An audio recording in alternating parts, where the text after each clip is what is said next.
All right, then. Chapter 83 is labeled Return. In this chapter, Kvothe takes a barge back to Imre. He pays off Debbie, tells Sim and Will what happened, and looks for dinner without success. It was a short chapter, so let's go on to the next one, too. And chapter 84, called A Sudden Storm. In this chapter, Kvothe runs into Dinah and Imre, but she's on a date, so they part ways. Kvothe meets up with Will and Sim near the fountain in front of the Aeolian. Shortly thereafter, their conversation is interrupted by Ambrose, who's just stolen Kvothe's loot. After Kvothe threatens him, Ambrose throws the loot back to Kvothe, but he drops it and it breaks. When this happens, Kvothe unknowingly calls the name of the wind and knocks Ambrose to the ground. But Kvothe goes mute. So Will and Sim take him to Kilvin, and Elodin enters and speaks the name of the wind to Kvothe, which begins the process of bringing him back from half-cracked. Guys? Yeah, so like it starts with Kvothe coming down, and everybody sees that he's, got the bandages off, and everybody's like, holy shit, this dude's a fucking superhuman. And then I like that the innkeeper is like, when he goes to pay him and he's like, no, I couldn't dare take your money. He's like, no, I insist. No, absolutely not. He wouldn't hear of it. If only there was something else he could do to show his gratitude. It's like, oh, well, now that you mention it, hook me up with some of that fucking sweet strawberry wine, buddy. let me get another bottle of that shit. Yeah, Kvothe is like the Godfather, man. Yeah. People throwing him oranges. I just throwing him oranges. I just love that this dude had the complete 180. It's fucking great. After being a complete prick, kept calling him boy or son or something like that in the previous chapter, and now he's like, "Oh no, sir." Oh, yeah, swaggercock too. But yeah, no, I mean, there's a few times it always stands out when somebody's calling him boy or son, and I feel like he kept calling him one of those two. But that stuff's great, and. Like I said, Kvothe did ramp it up from, I will tie you down and make the constable come and give you a stern talking to. It's like, well, I will murder you.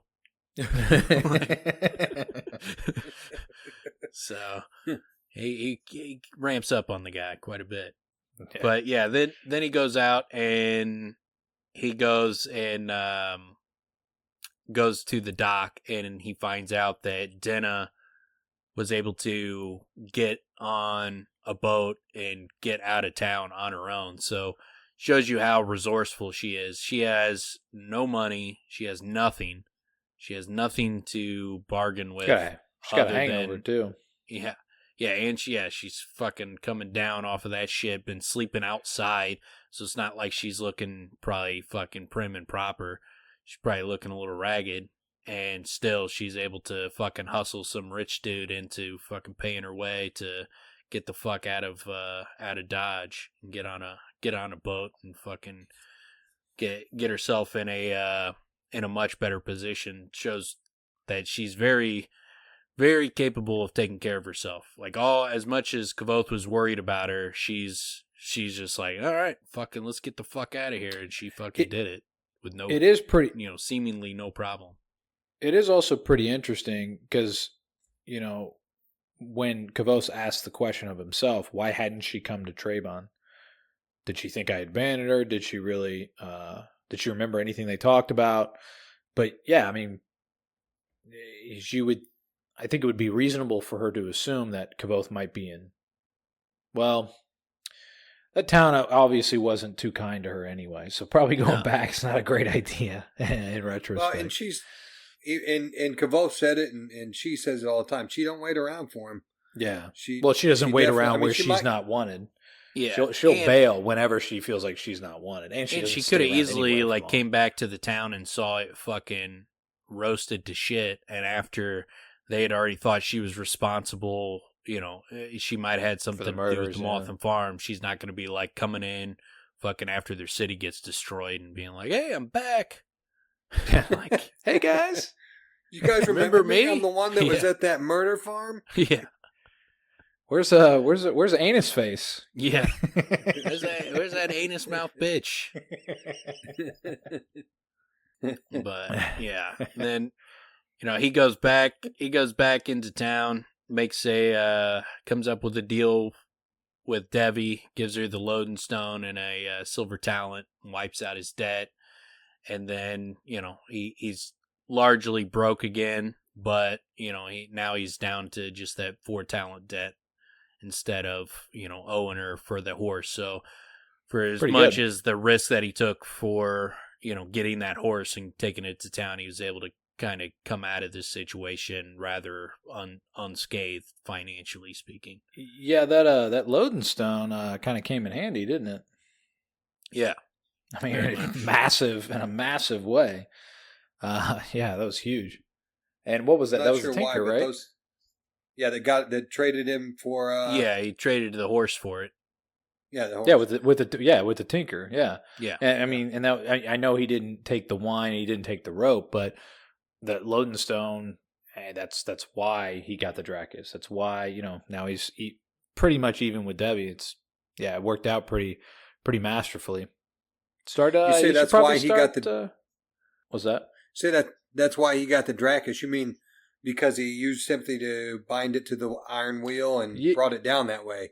Yeah, I mean he used the Elodin stone. Yeah, and if so I mean what I was going to say is he should probably start listening to these tinkers like Denna told him, and he's been telling everybody else. Was the Elodin stone one of the first? That was it was kind of a straight up trade, the Elodin stone for the horse. So that was one of the things that was the thing that he did take. Yeah, well, and the other thing came into play. That came significantly into play. Saved him on his debt and helped him kill the Dracus. The other thing is the horse is extraordinarily valuable. So I don't know what else he's going to trade him other than like a Elodin stone. He's going to get some really super nice clothes, like a just dope ass cloak. Because you're talking 20 talents. So yeah. Have to have a whole bunch of pockets. Yeah, super nice pockets. And then silk lined. He goes and he starts making goes on his apology tour, and Ari kind of reproaches him. She says she reproached me gently for not coming to visit her, but he's like, most importantly were Will and Sim. They had heard rumors of a student attacked in an alley. Given Ambrose's smugger than usual expression of late, they expected I'd run out of town, or at worst, that I was weighted down with rocks at the bottom of the Omethi. They were the only ones that got a real explanation of what happened, though I didn't tell them the entire truth about why I was interested in the Chandrian. I did tell them the whole story and showed them the scale. They were appropriately amazed, though they did tell me in plain terms that next time I would leave a note for them where there would be hell to pay. And I looked for Denna, hoping to make my most important explanation of all, but as always, looking did no good. And then, comes in, the next chapter opens up with, in the end, I found Denna as I always do, through pure accident. So he comes up on her and he stumbles into her. One thing of note that when he does stumble into her, he says, I'd remembered the shape of her eyes, but not the weight of them, their darkness, but not their depth. Her closeness pressed the breath out of my chest, as if suddenly I'd been thrust deep underwater. The only people that they mention of having eyes, that in a significant way like that, it tends to be like Kvothe and Elodin and powerful people. And so it's interesting that they do bring that up in regard to her. Yeah, I don't know that it means anything necessarily, but it's noteworthy because of when they do mention eyes. I keep getting the feeling that Denna is, she has like an important lineage, because, and I don't mean just important like to the royalty of the world. I mean important to like Kvothe's level, where like she has some innate power that's born in because of things like that, in particular things like that. Yeah, and like the Moteth, leaving that out there where she says that word and we don't know what that means. There's obviously something significant to her past that we need to know to really understand who she is and what the nightmares. Yeah. Well, and so I mean, and we've talked about it, but the fact that she seems to have this knowledge of how people act in many situations. Even like she seems to have like a almost like an elegance about her that would hint at a royal lineage or like a history of being in like the higher status in this world.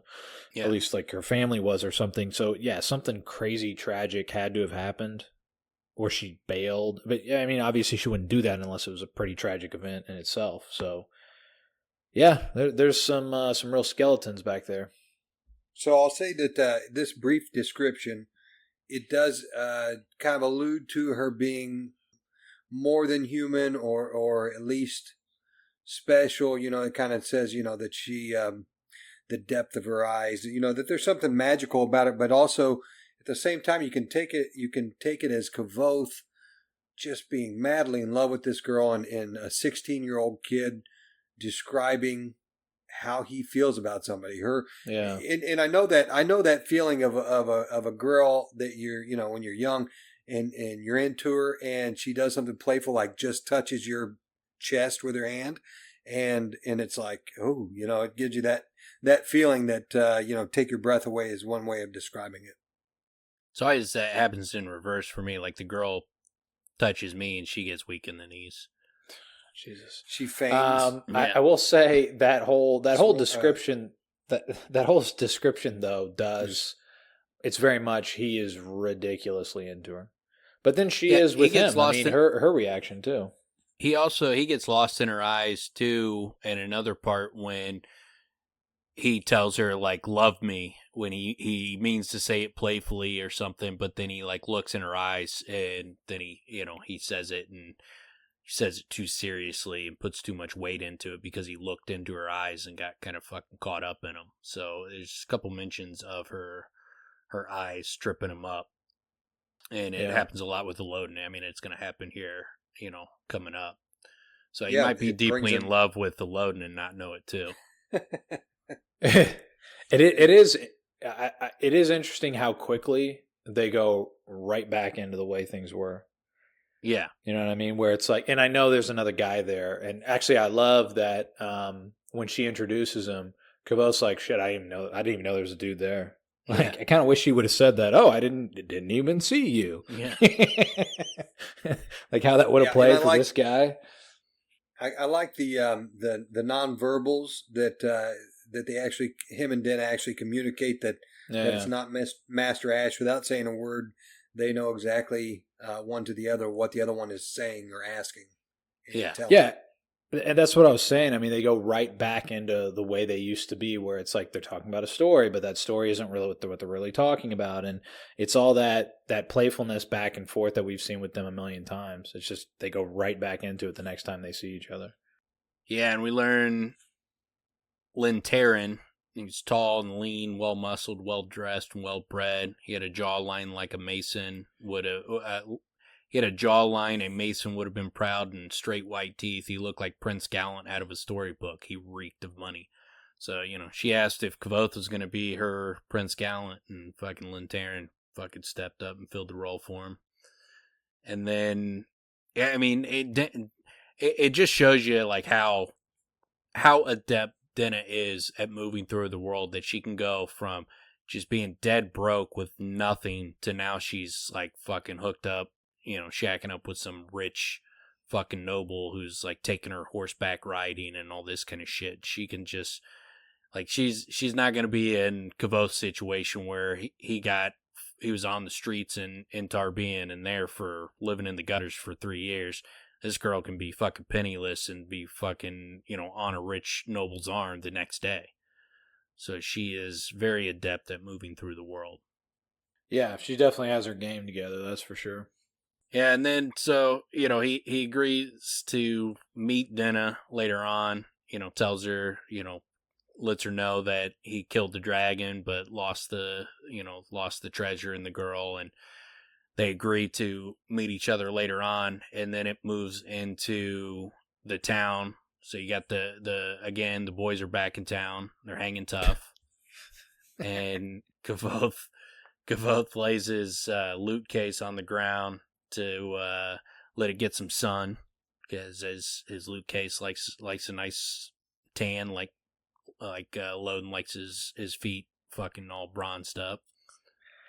I do like that touch quite a bit. I thought that was pretty great. Where he opens the lid, thinking my lute might enjoy the feel of a little sun on its strings. If you aren't a musician, I don't expect you to understand. Which is it's pretty great. I mean, it kind of ties in with what it must mean to him, and what that's like. And I mean, I'm not a musician, so I don't really know what that's like to have an attachment to an instrument like that, but it's a pretty great little touch for sure.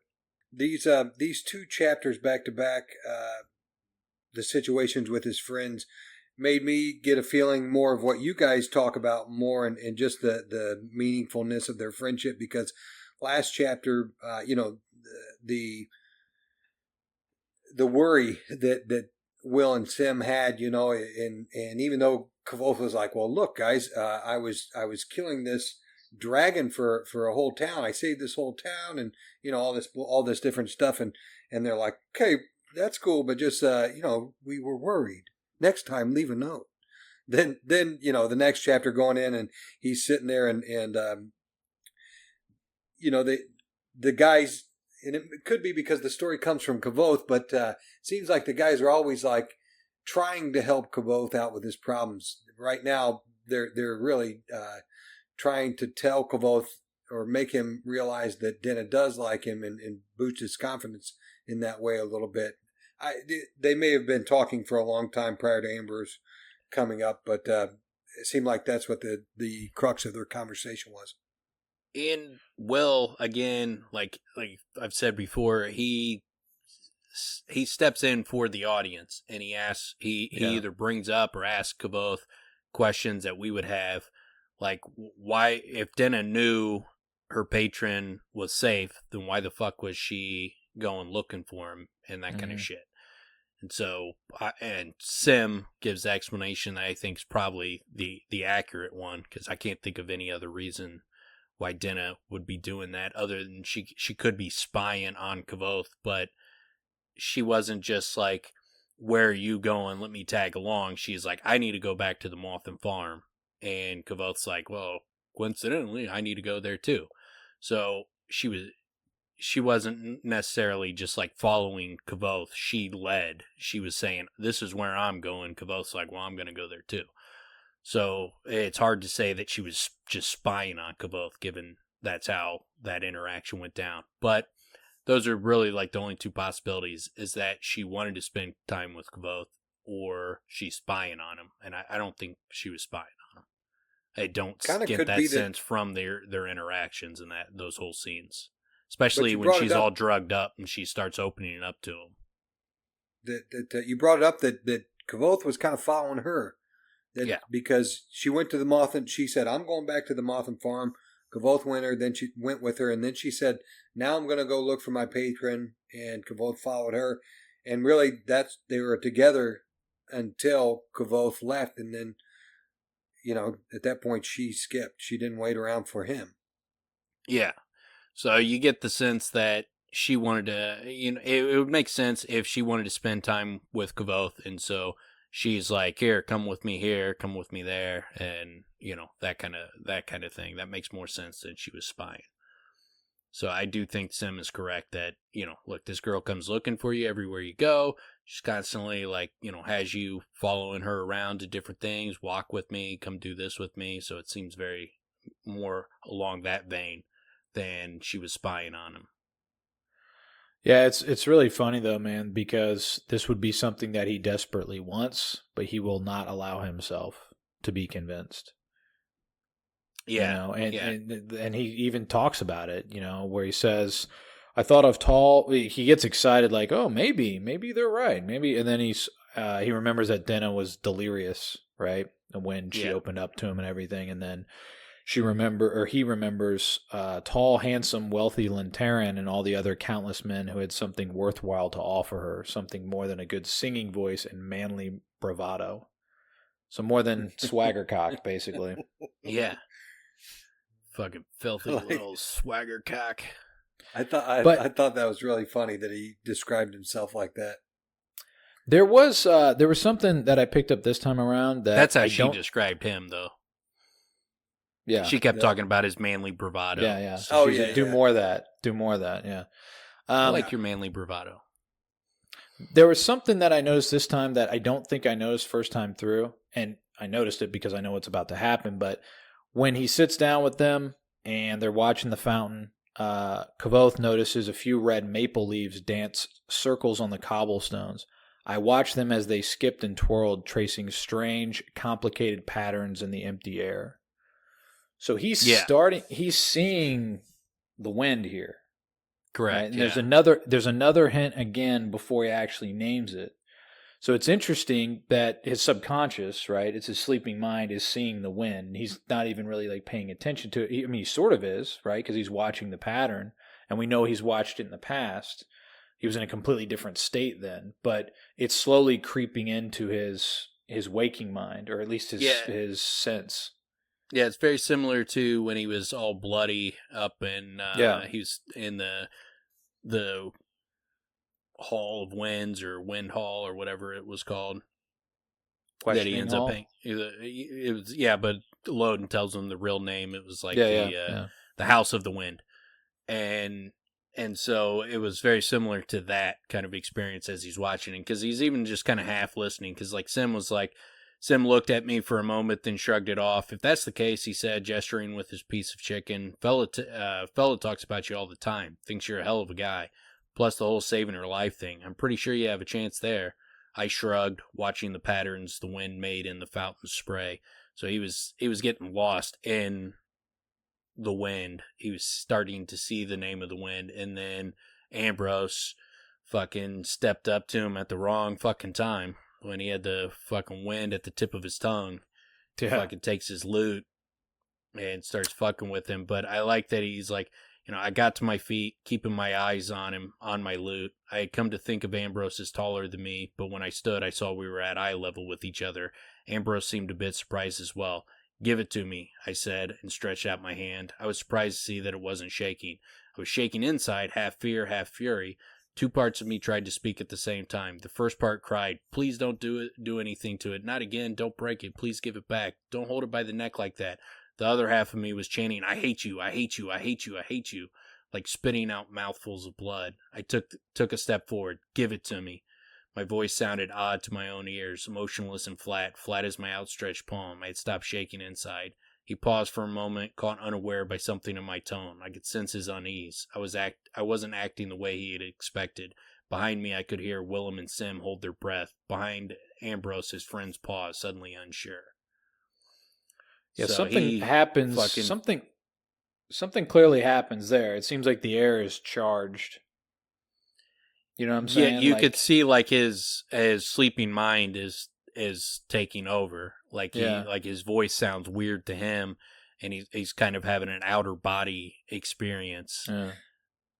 Are the few times where he brings up prior to this in this chapter noticing the wind? I also noticed that he mentions a few times that silence broke out. Or maybe it was the first time silence broke out, and this time it's that that Will and Sim were short of breath, or that there was a quietness. Anyway, I don't know. I could hear Willem and Sim hold their breath, right. So they got quiet and were it just got real fucking tense, and he could feel it. He could feel the tension.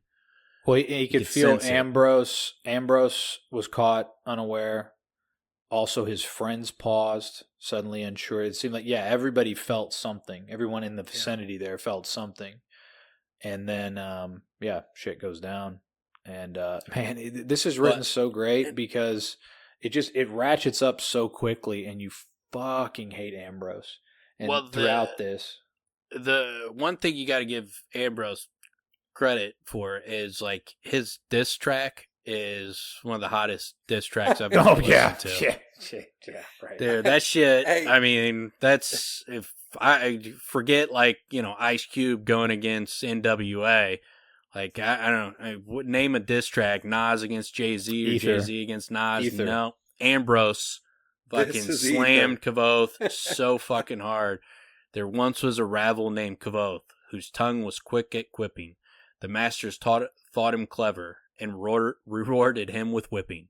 That's just fucking in your face, in your face, in your face. Yeah, I love that his I don't know, pentameter or whatever. It just doesn't work, man. Like he clearly he's very simpleton with his little rhymes. It's a fucking nursery rhyme. Yeah, but yeah, it doesn't even. Yeah. Then he's like, everyone sing, and nobody sings. Yeah, yeah, that's great. It is great. Yeah, raises his hands, everybody, and everybody's like, nope. Kvothe didn't. He came back a little harder again. Yeah, he didn't like. He goes from, a guy's like, I'll have someone give you a stern talking to. I'll murder you. Like, fucking Ambrose like, here, check out my diss track. Kavothe's like, yeah, I will murder you. Yeah, he comes back with that consistent all in. He's always like, you don't get me. It's like whatever they say, he's like, I will murder you. Like, well, you always do this. Why do you always go to 10?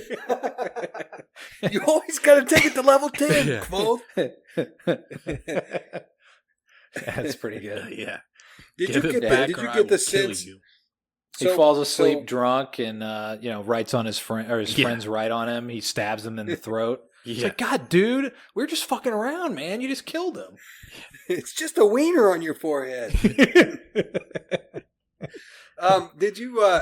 So this is the other one I was talking about where Kvothe is like, give me a keg of beer. So.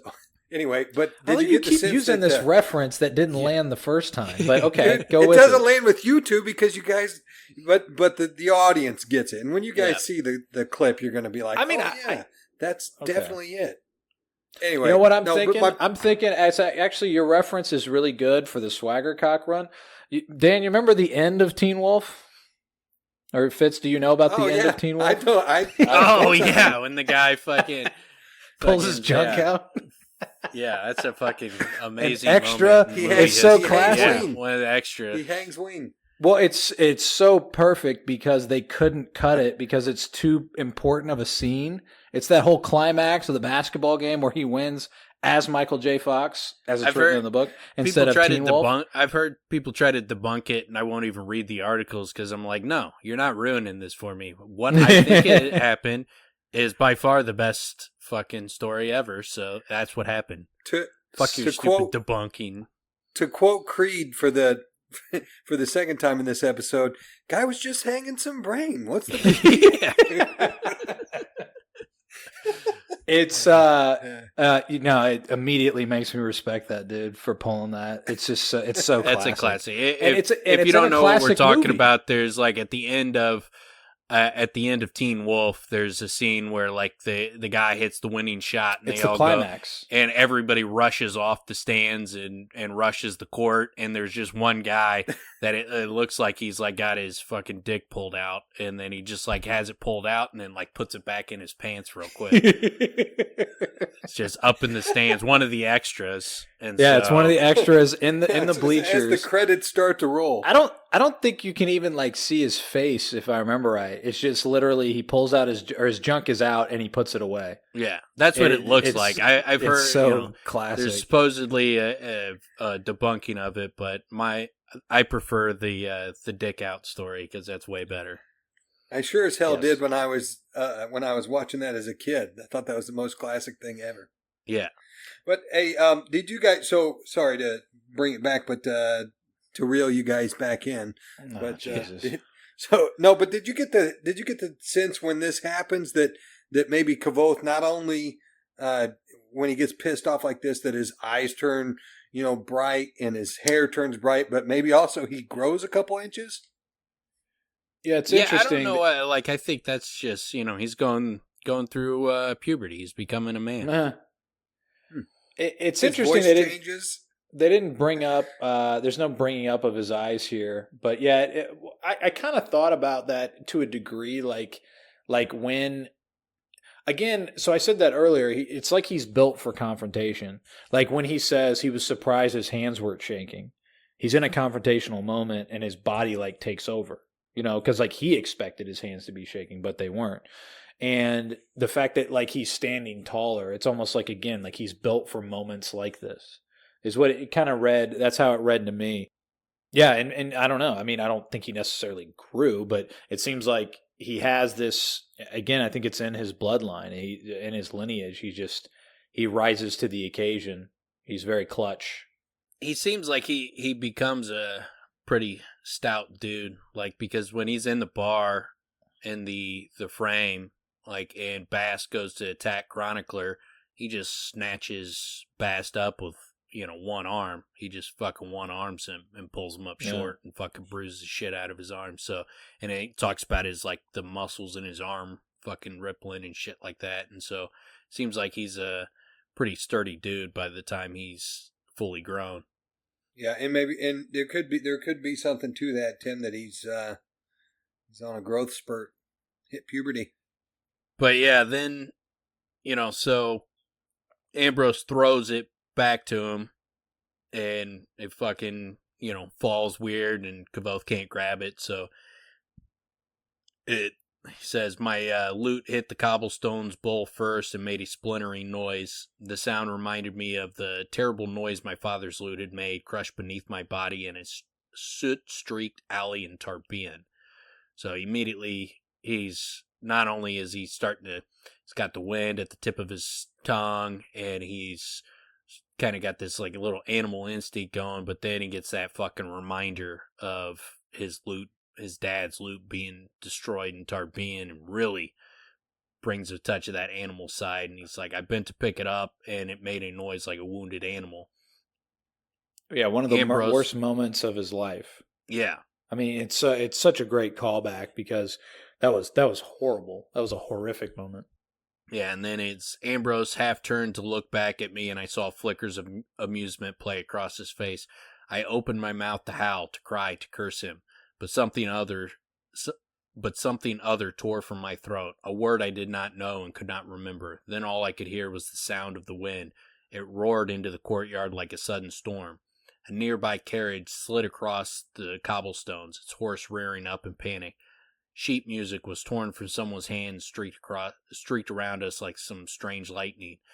I was pushed forward a step. Everyone was pushed by the wind. Everyone but Ambrose, who pinwheeled to the ground as if struck by the hand of God. Then everything was still again. Papers fell, twisting like autumn leaves. People looked around, dazed, their hair tousled and clothes in disarray. Several people staggered as they braced against a storm that was no longer there. My throat hurt. My loot was broken. Ambrose staggered to his feet. He held his arms awkwardly at his side, and blood running down from his scalp. The look of wild, confused fear he gave me was a brief, sweet pleasure. I considered shouting at him again, wondering what would happen.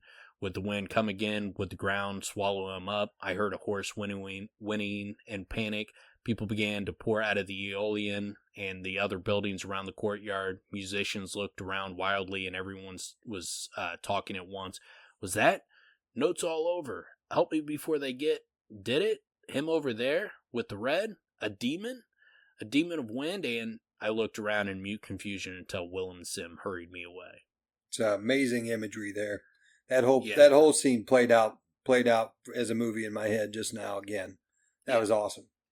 Yeah, that's one I see like in a movie, like when you have those moments where like there's something like electrified in the air going around, and the wind is, and the way they do it a lot of times is they pan around the guy who is still, but then everything else around him is going fucking crazy, and the camera's fucking like panning around all the way around him and shit. And that's kind of how I envision that when it's going on, like the music sheets flowing around him as this dude's fucking just bringing a force of wind on everybody else. And it's not really impacting him much other than, he takes a step forward, but it's fucking busting everybody else up, especially Ambrose. Well, it becomes much bigger, at least to me, when a bunch of people are coming out of the Elodin and other buildings, and they're like, what the fuck was that?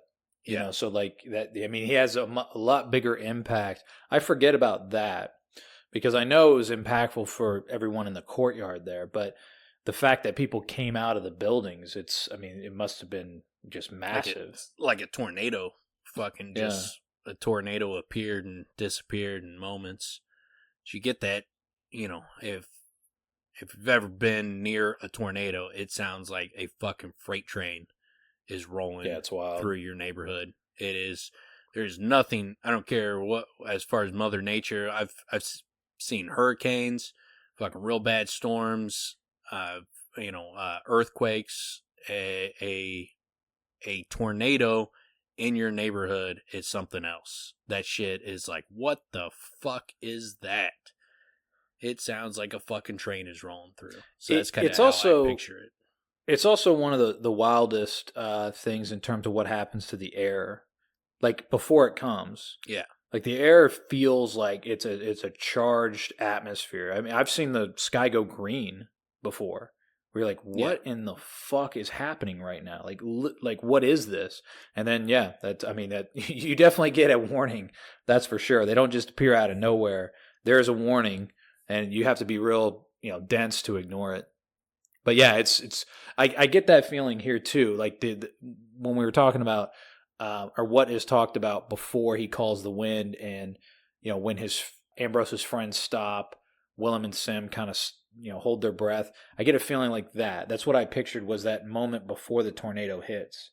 It's kind of the air is sort of like charged, and you know something's coming. You don't know what it is, but then this hits, and it shocks everybody in town. Yeah, it's an intense scene. That's one of those scenes that I think would be real cool to see how they would do it on a TV show or a movie. They say they're going to make these into like a trilogy or something like that, along those lines, 3 or 4 or 5 movies. They really should I really wish they would just do a TV show, because it should be made a series for a TV show. Yeah, like it should be a series. Trying to squeeze everything into a few movies, it's you're gonna have to cut so much. Yeah, you have to cut so much in terms of the character arc. You could easily turn this book into 2 seasons. I mean, there's just so much. I think if I was writing it for a TV show, I think you'd flesh out the Chandrian a lot more. I think you would show a lot more of the Chandrian, a lot more signs of the Chandrian, a lot more details of the Chandrian than what the books do. The books leave it more in mystery, but for a television show to be able to picture it, I think there would likely be more. But I mean, regardless of how they do it, I think it's definitely, to me, I mean, with just the length itself, it should be a series. Yeah, especially like his time at the university. Like, there's just so much stuff you can do with that. Yeah. So much. Yeah, especially like the sympathy classes and the masters and all the students. And I mean, there's just so much room to play with that stuff. Yeah, absolutely. That was one of my big critiques of, now I can't think of the HBO show. The one where the whole world is like cyborgs. They're all like Westworld. You guys ever see Westworld? Yeah, Westworld. When I heard the premise, when I realized what the premise was for the show, I had to pause it, and my mind just went fucking crazy. I was just reeling from all the possibilities of what you could do. And they really didn't go the route of taking advantage of all that opportunity. Instead, it went much more into what I felt would have been more appropriate by season 3 or 4. They were doing by episode 2 and 3, or 3 or 4, by the episode instead of the season. So yeah, I mean, I think that's a huge lost opportunity. If you just launch these into movies, and one of the biggest things also for people like us that are such big fans of it, man, you need a big budget to do these justice, man. You're gonna have to do it justice. If you're gonna cut corners, well, I mean, a lot of them, a lot of episodes, you wouldn't need that much CGI. So I don't know that it would necessarily be like this massive budget, but it's just there are scenes that you would need a big budget on certain scenes, but there's not like massive battles where there's two armies fighting each other. That stuff's expensive. Yeah, you got to drop the Dracus. The Dracus would be expensive. Yeah, because you're gonna have to CGI the Dracus. You got to drop some cash for that for the scene with Fella as well, and you got to drop some. Well, I don't know if it'd be that expensive to shoot the the lightning bolt shooting with the whole arrow scene. But it's going to be vitally important that you shoot that well, and you're going to have crazy weather going on and stuff like that. But like when he saves Fella, you're gonna have to drop some dime on that one, because you're gonna have a lot of I feel like you'd have a lot of like on set fire and things like that having to occur if you're gonna make it look really believable. So I don't know. I wish that's the route they would go. I think they're gonna go the movie route, and I'll still go fucking watch the movies. I mean, they'll just be truncated versions of the books, but they could still be really good. I mean, you could just take the best fucking storylines of the book and fucking make a great movie with them. It's just you're losing a lot, but you're going to kick up a shit ton of dust on the Reddit threads. Well, it doesn't matter what you cut. Dude, anything that gets cut, everybody will be like, big mistake. Even if you do a TV show, if there's any change whatsoever, people are gonna complain. You're never gonna please it'll never happen. No. But yeah, there's always that guy that's gonna complain, even if it's the the best you can imagine adaptation of it. Still, someone's gonna complain, because that's just what people do. But I would much rather. I mean, shit, man. For me personally, I want it to be the longest series that it could possibly be. Man, I want all of it. Yeah. I want Puppet to have his own show, man. Yeah. But that's not likely going to happen. But yeah, I mean that's my whole thing is with all of it. I mean, I hope the third book is 3,000 pages. Yeah, they could make a killer video game out of this stuff too. Yeah, absolutely. They could keep it all in on a video game. Yeah, all the leveling up and everything too. Yeah, I mean, it seems like it'd be easy to do. But yeah, so then they bring him to Kilvin, and so as Kvothe is sitting there and they're kind of telling Kilvin what the fuck happened, he's like, my throat was sore, my body was weary and full of sour adrenaline. In the middle of it all, deep in the center of my chest, a piece of me burned in anger like a forge coal fanned red and hot. All around me there was great numbness, as if I were sealed in wax 10 inches thick. There was no Kvothe, only the confusion, the anger, and the numbness wrapping them. I was like a sparrow in a storm, unable to find a safe branch to cling to, unable to control the tumbling motion of my flight. So I thought it was interesting that he's like, there was no Kvothe, because when we're getting into the bar, there's something going on, and this is like a sense of that, where when his sleeping mind is taken over, he's not the same person. And so it's just another kind of call to that there are different states where you're not yourself anymore. Like when you're locked behind the doors of sleep or madness or whatever, you're not really like your same person. And so even in this situation, when the sleeping mind is taken over, you're not the same guy. Something else is taken over. Yeah, that struck me too. Just him saying, I like the description of his anger. The glowing amber and all the rest. No Kvothe, just himself wrapped in this blanket of anger and frustration. But that was the biggest part that struck me about it, was that he said there was no Kvothe, and I have to think that there's something more to that. It kind of reminded me to a degree like of Heart of Stone. Obviously, he doesn't have the control that he has with Heart of Stone, but it's a complete 100% focus on the emotion in itself. The anger takes over. It's completely taken over. It's running the show, and he's just kind of the vessel where this is just tumbling around in his psychosis, and he's just like living in that state. It's pretty wild to consider. It's great how Rothfuss, sort of did that out and put it in front of us. It's pretty great too when Elodin steps in. I love the description of it when he's like, he looked at me, his dark eyes steadied me somewhat, slowed the storm inside me. Erlizveti, he said. Say it. What? Simmons said somewhere in the distant background. Wind? Erlizveti, Elodin repeated patiently, his dark eyes intent upon my face. Erlizveti, I said numbly. Elodin closed his eyes briefly, peacefully, as if he were trying to catch a faint strain of music wafting gently on a breeze. Unable to see his eyes, I began to drift. I looked back down toward the broken lute in my hands, but before my gaze wounded too far, he caught my chin again, tilting my face up. His eyes caught mine. The numbness faded, but the storm still turned inside my head. Then Elodin's eyes changed. He stopped looking toward me and looked into me. This is the only way I can describe it. He looked deep into me, not into my eyes, but through my eyes.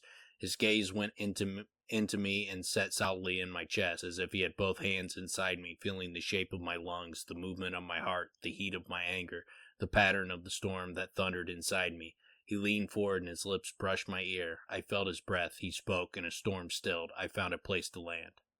So do you think he spoke Kvothe's true name? I'm not sure. I'm not sure what he said there. Probably like Jack in the Box. That's what I thought. Like number 6. I did think it was kind of interesting, the Airless Veti thing, and Simon, saying, "Oh, wind?" Like, so it's some language that Simon knows. No. That he said Airless Veti is the actual name of wind. But this is like when... Oh, yeah. So he hears wind. He hears the calling name, but Elodin said the real name. Hears... Yeah. But Kvothe hears Airless Veti. Yes. Interesting, yeah. So, yeah, that's another call to, like, when... That's like when Elodin said... Or, no, it was the master... Uxadal, when Uxadal called the name of fire. And Kvothe's like, the name of fire is fire? And he's like, that's not actually what I said, but the fact that you heard fire is probably a good sign. So that's a good sign for Sem, that he heard wind. Yeah.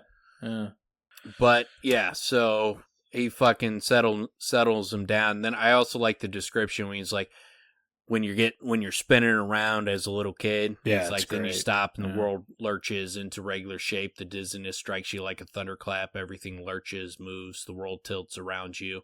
That is what happened when Elodin stilled the storm in my head. Suddenly, violently dizzy, I cried out and raised my hands to keep myself from falling sideways, falling upward, falling inward. I felt arms catch me as my feet tangled in the stool and I began to topple to the floor. It was terrifying, but it faded. By the time I recovered, Elodin was gone. And I love that Elodin fucking comes in, fucking does his thing, saves him, and then fucking dips out. It's like, all right, peace. I do like that description a lot because he doesn't just describe, when you're a kid and you spin around. It's you spin around and it causes dizziness and the world's spinning around you, or you're spinning around and then you continue. And then it stops that you're spinning. It's the world that's spinning around you. And then you stop and it all lurches back together. And it's hugely disorienting. It's so great, man, because like that writing literally put me in that.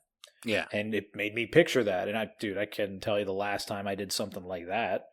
I mean, it's been decades, but it was really interesting to go there because it takes you there because at some point in your life you did it.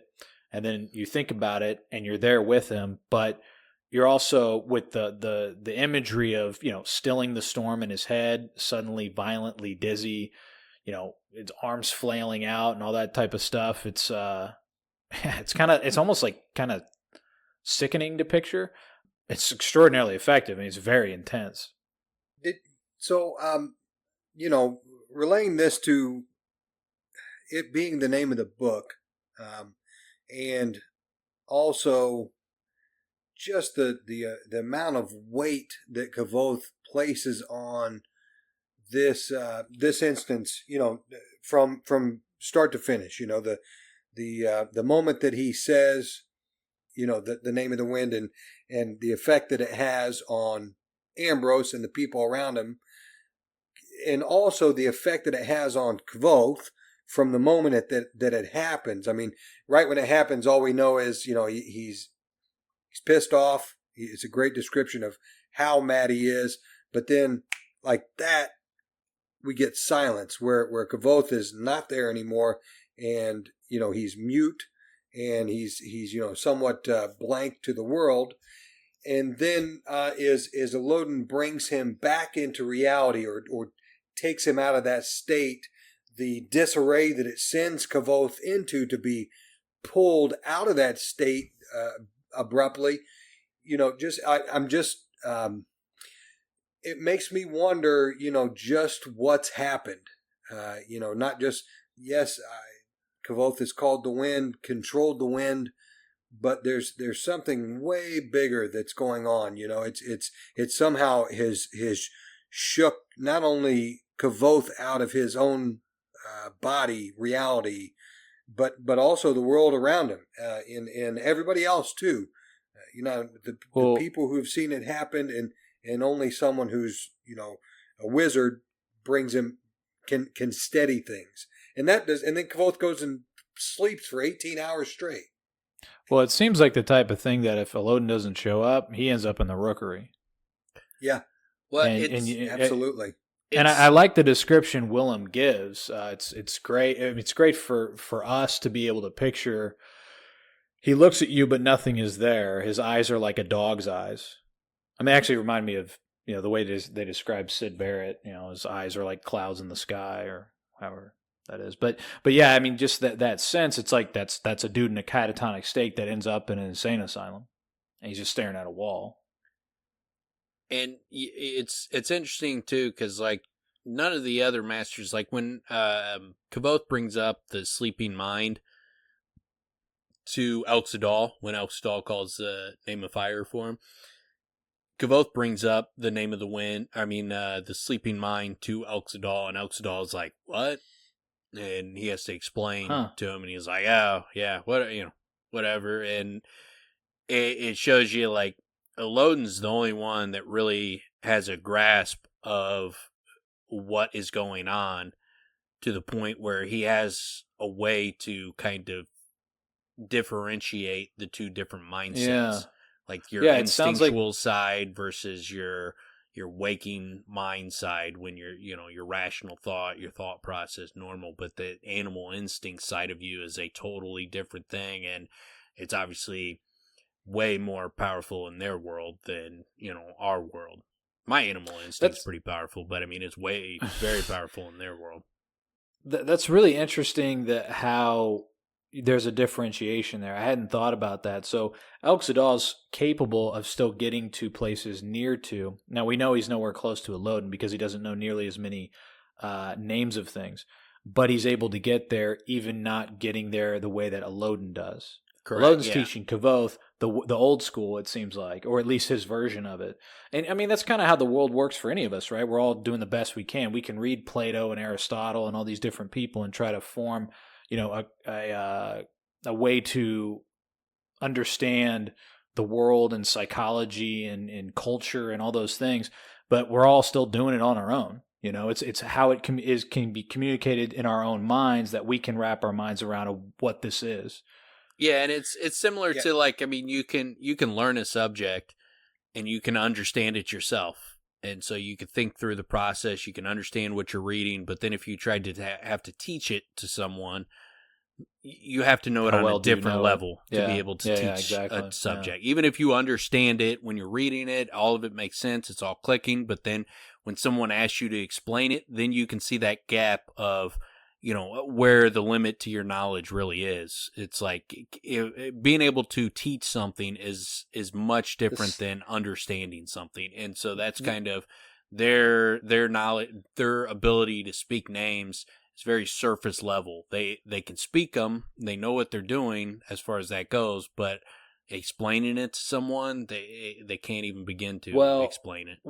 What's so interesting about that also, and that's why the stop grabbing my tits thing is so great, because it quantifies the challenge of trying to learn it. Yeah. Right? Because it's so difficult to explain how it works, and the routes that Elodin takes seem completely absurd to someone who's even trying. Right? Kvothe's a hard nut to crack in that sense, though, because he wants it clear, he wants it explained. You can explain everything. Well, we'll get to that in a minute, but it's so great because we get the challenge with being there as Kvothe, and you sort of, in a way, once you, especially on additional read-throughs, you realize Kvothe, just, dude, stop trying so hard. Like, allow like the understanding to come to you, and that's what Elodin's trying to do. But it's very much like it's Rothfuss does a lot of interesting things here because he's playing on a philosophical type of plane with that difference of being able to understand how this works. And, this leads in perfectly to what we're talking about, leads in perfectly to the next chapter, in which case we're getting all this laid out in front of us through Elodin's explanations. And it's also interesting that he's tried to a certain degree to give this to Kvothe before, but it is one of those great circumstances where even if someone explains it to you, unless you're ready to receive it, it's not going to matter, right? And we get that here as well. And again, that speaks to understanding philosophy or trying to understand philosophical notions. Unless you're ready to take it in, unless you've gotten those building blocks to get there, it's not going to communicate to you. I could be ready to absorb it. Yeah, and the big difference between Elodin and all the other masters, or at least all the other people who know the names of things, Elxadal has an understanding, a great understanding, a thorough understanding of fire, and so he knows the name of it. And whereas Elodin, he understands the nature of naming, and so all the things, it's like, I don't know how to put it into words better than that it's an understanding of one small aspect of the subject or the subject itself on a whole level that Elodin gets. Yeah, and that's the difficulty, the connected tissue of things. Yeah, and the difficulty in teaching that is you're not teaching a subject that your rational, well thought out mind is not. It's not even capable of doing this. So you have to teach the animal instinct mind. So it's not. It's not even like. It's not even teaching it. It's working out. It's like learning the muscle memory of how to throw punches and stuff. It's not just enough to be like, okay, you throw a right hook, and the way you throw a right hook is you turn your arm this way. Like, that's not gonna. You could tell someone how to throw a right hook, but the only way to be good at throwing a right hook is to get that muscle memory and to fucking throw fucking right hooks and get that coordination, that muscle memory. So he's trying to get their unconscious mind to learn something, and their conscious mind gets in the way of the teaching process. So it's makes it extremely difficult. If you were trying to teach something and you only are trying to reach the unconscious mind, it'd be very difficult. It's kind of like like with the Matrix. When Neo goes into the Matrix, he's learning how the world works and what the rules are and the parameters, and he's doing kung fu and all that. But then he ends up understanding the Matrix itself. Yeah. So that's how he can break the rules. That's your Morpheus's line of, "You're faster than this. Don't think you are, know you are." So it's kind of that inner dilemma that you then broaden things out. Oh, and that's where Elodin the Matrix too. Are you homage the Matrix? Yeah. This fucking dude. Every fucking when did he write movie. This? Are you sure? When did he write it? No, he'll probably claim he's never seen The Matrix, just like he's never read Game of Thrones. Matrix came out way before. Uh-huh. But no, he's never seen any movies. Yeah. He's never read any books either. Yeah. Never. I didn't. All those homages? No. I don't know what an homage is. What's an homage? I thought Jack in the Box. I thought I was the first person to write a book. I thought I invented the subject. The medium itself. Yeah. He invented that as well. No, it's great, man. I like the. I hadn't thought about that quite as much. I mean, you see it much more clearly, I think, with Kilvin, because he's so engineering, mathematical sort of application. But the way that Elodin looks at it, and Elodin's above and beyond all these guys. And he's younger than all of them. So it seems like, he's also, I don't know if there's a bloodline thing going on with him as well. Well, obviously we don't really know, but we know he was 14 when he's blowing their nips off. So, and the fact that he's able to accomplish all those things basically at a younger age than Kvothe, I mean, it's great. It's my favorite character, man. It's such a great delivery mechanism. He represents such a great delivery mechanisms for some of the most interesting dynamics that play out in the books. Elodin blew their nips off, and Kvothe fucking got them to all shit their pants. Domino effect, baby. One leads to the other. What if instead of him having a hot foot, it was a poop pants? That's gonna be Rothfuss is gonna write in a scene in the next book, and Kvothe's gonna be like, hey, what up, nipple blast? And he's like, hey, Elodin will shoot back like, hey, what's up, shit pants? It's gonna be. I love. That's how he's gonna tie it in. Give us a little wink. I love picturing him now instead of like the hot foot thing where his face gets all red. Instead, he has to like quench his butt cheeks together and he puts his hand by it. Yeah. He runs up to the front of the room, waddles off the stage. Oh man, that's a funny image. Oh man. And then when he's on the horns, he's like, guys, he made me poop myself. It's like hot lava. It's malfeasance. I still have scars. It's not funny. My butthole, it felt like hot lava. Like it's fucking burnt. It's literally burnt. He has to sit. So, like when he comes in, he has to bring one of those circular little donuts. Yeah, you got to sit on.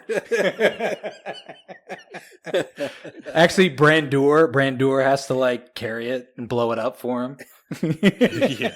Elodin and the other guys are chuckling as he comes in. He's like, "It's not funny, guys. My butthole hurts."